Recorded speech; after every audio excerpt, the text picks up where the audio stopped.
My dear students, in this class let us list out the general characters of Porifera. Porifera is the phylum that is represented by only single category of organisms, namely sponges. So, all the organisms that are included under phylum Porifera are simply called sponges, and this Porifera is included under Parazoa. Parazoa means partial animals, because sponges are either sedentary or sessile, because they do not have any locomotory organs, they look like plants. As a result, previously scientists thought that these are partial animals, hence Porifera or sponges are kept under Parazoa. The term Porifera means pore bearing. The entire body is perforated with certain holes. The body of a sponge looks like a sieve, hence the term Porifera is coined. And this term Porifera was coined by Robert E. Grant, and the same Robert E. Grant identified the animal nature of sponges. So, Robert E. Grant established the animal nature of sponges. So, thus Porifera is the phylum that is represented by sponges, and it is included under Parazoa, which are considered as partial animals. The entire body is perforated. They lead sedentary and sessile life.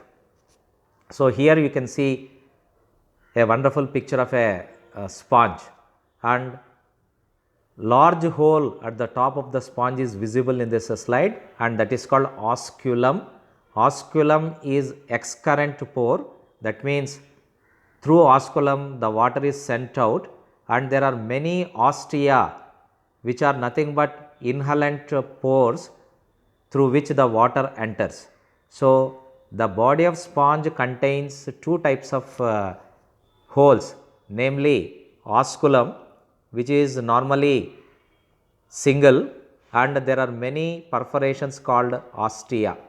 Osculum is excurrent pore through which the water is sent out. Ostia are the incurrent pores through which the water is taken inside the body of a sponge. As I already told, this Porifera belongs to Parazoa. The term Porifera was coined by Robert E. Grant. They are considered as partial animals. Their animal nature was established by Robert E. Grant.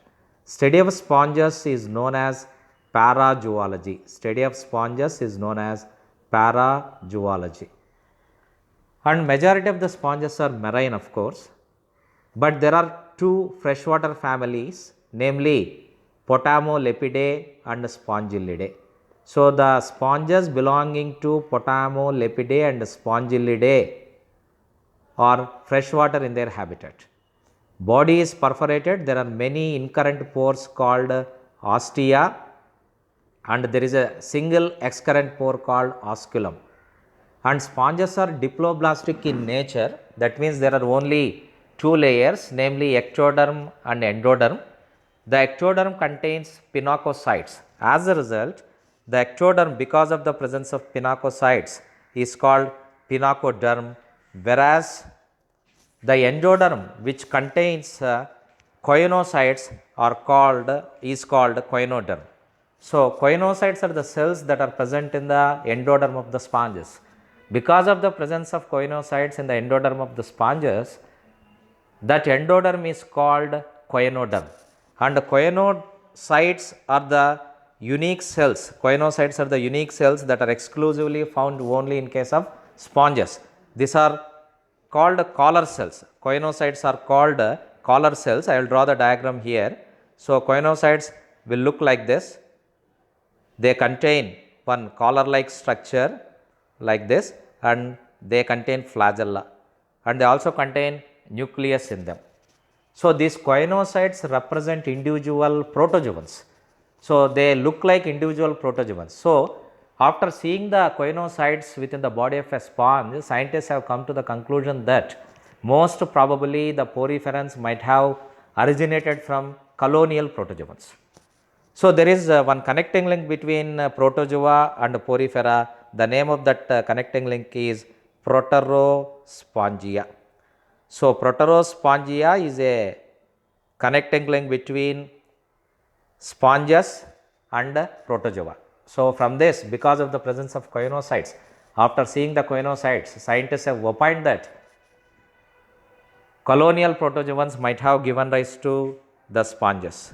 So, thus sponges are multicellular in nature, whereas protozoans are unicellular in nature, sponges are multicellular in nature, but these cells, they do not form tissues in the sponges. As a result, sponges exhibit only cellular grade of organization. Tissues are absent in case of sponges and systems are also absent in case of sponges. And choanocytes are the collar cells that are exclusively found only in case of sponges. So, choanocytes are the unique cells found only in sponges. Body cavity of sponges is called spongocoel or paragastric cavity. So, spongocoel, it is not a true coelom, it is the simple space that is present inside the body of a sponge, hence it is called spongocoel and it is also called paragastric cavity. And canal system is the unique system found only in sponges. In no other phyla we find this canal system, and canal system creates some sort of water currents, and this entire canal system is made up of certain chambers called radial chambers, incurrent pores, excurrent pores, choanocytes, like that. And the flagella which you have seen in the choanocytes, that flagella is responsible for creating water currents. So, whenever the water enters through ostia into the body of a sponges, we told that ostia are the incurrent pores through which the water enters.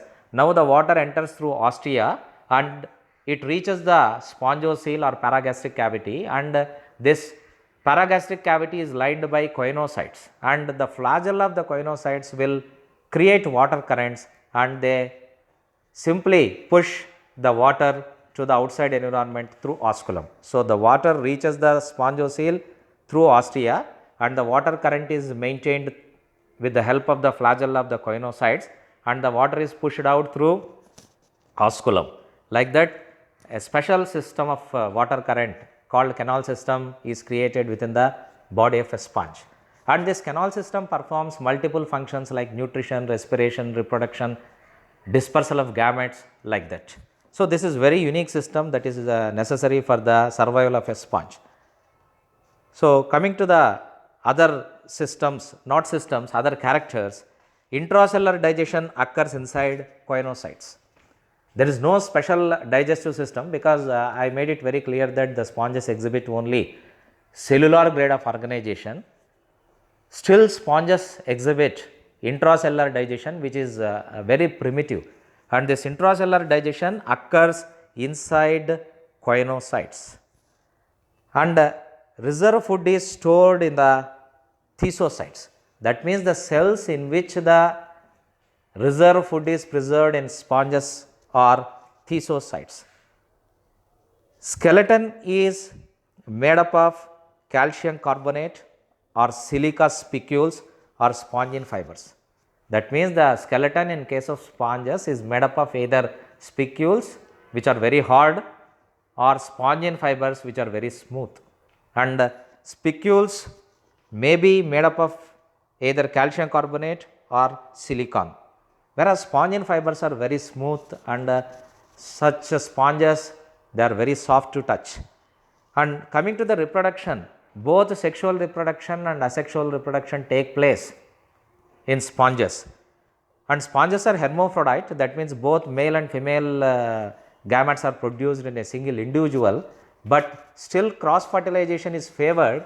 This is because sponges exhibit protogyny. Protogyny is a condition where female sex organs mature earlier than the male sex organs. So, protogyny is a condition that is exhibited by sponges. Protogyny is nothing but the maturation of female sex organs earlier than the male sex organs, and asexual reproduction occurs through budding, and this is called gemmation. Gemmation is nothing but budding that is seen in case of certain organisms like sponges, and metamorphosis is seen, that means the development is indirect. It includes various larval stages like parenchyma, amphiblastula and trichimella.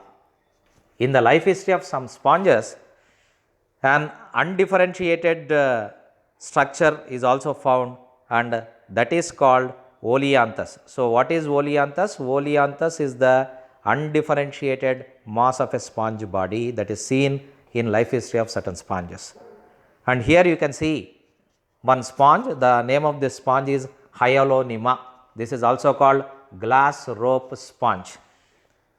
And this is Chalina, that looks like the fingers of a dead man. Hence, this Chalina is commonly called dead man's fingers. And this is bath sponge, which is very soft, and this is used for cleaning the body during the bathing process. And this is Euplectella, which is called Venus flower basket, which is given as a gift in Japan during marriages. And this is of course Cycon. So, this is the coinocyte picture, and here you can see the collar, specialized structure called collar. So, food particles are engulfed within these coinocytes, and digestion occurs within coinocyte of a sponge. As a result, as I already told, there is intracellular digestion in poriferans. And this is about the various types of canal systems that are formed due to the folding and invaginations and evaginations of gastroderm, that is coinoderm and pinacoderm. And there are various chambers that are seen here, like radial chambers, incurrent pores, excurrent pores, like that. So, this is another representation of one type of canal system. So, that is about the general characteristic features of sponges, and all the sponges are classified basing on the presence of skeletal material. So, the basis for the classification of porifera is skeletal elements. So, let me list out. Porifera is the only phylum that is included under Parazoa. It is a dead branch of evolutionary tree. It is represented by sponges. The body is perforated. There are various minute pores on the body of a sponge which are called ostia. They act as incurrent pores, and there is only a single excurrent pore called osculum. There is spongocoel, and canal system is the unique system that is found within the body of a sponge. And protogyny is exhibited, and there are various developmental stages like larval stages like parenchyma, amphiblastula, like that. So, that is about the study of sponges, namely Parazoa. Thank you very much.